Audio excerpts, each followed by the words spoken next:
Okay, for those who didn't get to see the full 9 yards when it came to seeing the 4-stroke cycle on just the camshaft alone, what I did was I made this video for you guys. Hopefully you'll be able to see this better than it was when we were talking up there, and hopefully it makes more sense than everything we went up and over on the board.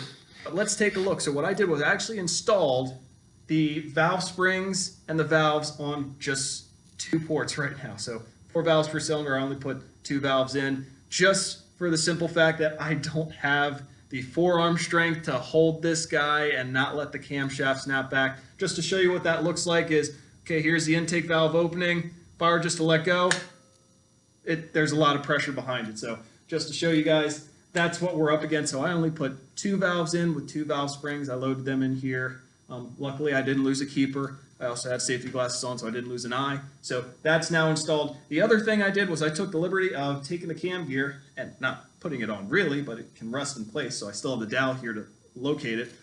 And I wrote the 4 cycles on the inside of the camshaft. So it's kind of hard to see without it being the daylight. Hopefully you can see it there. But right now I have intake, valve overlap, exhaust. Don't know if you're going to be able to see those. Hopefully you can. Power. And right here is my center line. If I was doing a timing belt job, here's top dead center with compression stroke, compression, intake, and VO would be valve overlap. So I wrote those all on here because remember, this guy only spins once when the crankshaft has moved twice. So 2 rotations for the crankshaft, only 1 rotation for the camshaft. So I decided to write on the inside of this cam sprocket the 4-stroke cycle to help us along and understand how this is actually working. So what I'm going to do is I'm going to install this. Right now it is just the dowel pin that's holding it. There's obviously no bolt or anything like that. Where we're going to start right now is it's VO over here. So this is valve overlap.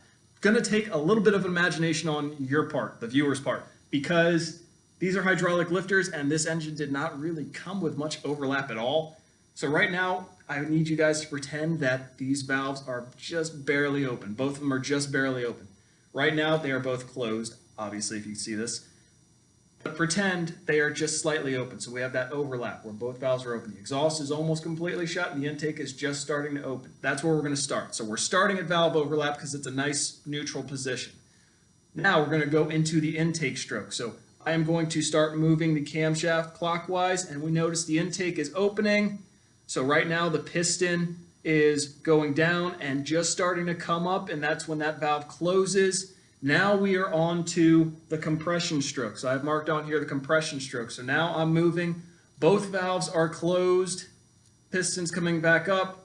We have an explosion, a controlled explosion, which would be our power stroke. So now right here would be top dead center compression. So right before or right close to where the explosion is happening.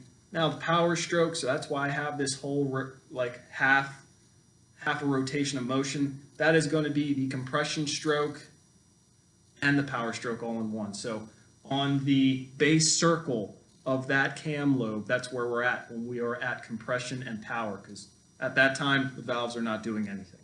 So right now we're moving past power. Now as that piston's reaching the bottom of its travel, we're going to start opening up that exhaust. So right now we see the exhaust starting to open. Oh, there we go, right there. And we're back to where we started. So now we're back to valve overlap. So one more time, I'm going to show you guys. Here we go. So we're at valve overlap. Both valves, pretend they're open. Intake valve. So now we're on the intake stroke. Back on our way up from bottom dead center. Now we're on the compression stroke. And now where this timing mark is, this is top dead center compression stroke. Then we have our boom. Now we're on to the power stroke. And notice the valves are still not doing anything. Power stroke is passed. Now we are just getting to almost bottom of top dead center. The exhaust valve is starting to open once again. And then we are back to the cycle. So if I were to just keep going through this cycle, so intake. Now we have compression, power, moving back to exhaust.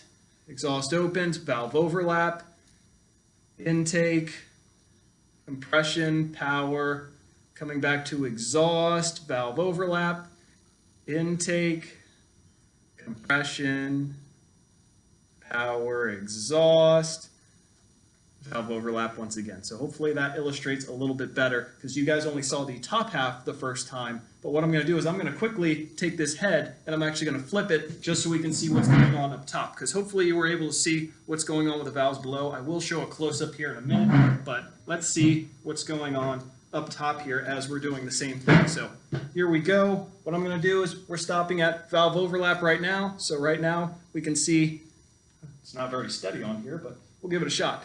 Right now we see the intake valves opening and closing. So now I am on compression. Right now we are just at top dead center, so the alignment mark is matching where on the valve cover it would say top dead center, or the center right here where this the white mark. Now we're going on to power. Now exhaust. Exhaust is just starting to open, and then we're back to valve overlap again. So just to show you guys another close-up, we're going to take this guy, we're going to flip him on the side once again, and I'm actually going to bring the cart a little bit closer, so hopefully you can see that up close and personal. So here we go once again, we're at valve overlap, okay, intake valve, oh man, not very steady. Let me see if I can even that out just a tiny bit. There we go. So intake, opening, so right at after valve overlap, intake. Okay, we're coming up to top dead center on the compression stroke. So here we go, boom, top dead center. Now we have our boom, power stroke, nothing's happening, nothing's happening. At our exhaust stroke now, so the exhaust valve is just starting to open before I get to bottom dead center on the power stroke, because why not? The boom has been expended, it's just expanding gases. We can get rid of it through the orifice of the exhaust valve. And now back to where we started, where both valves would be partially open. I hope this I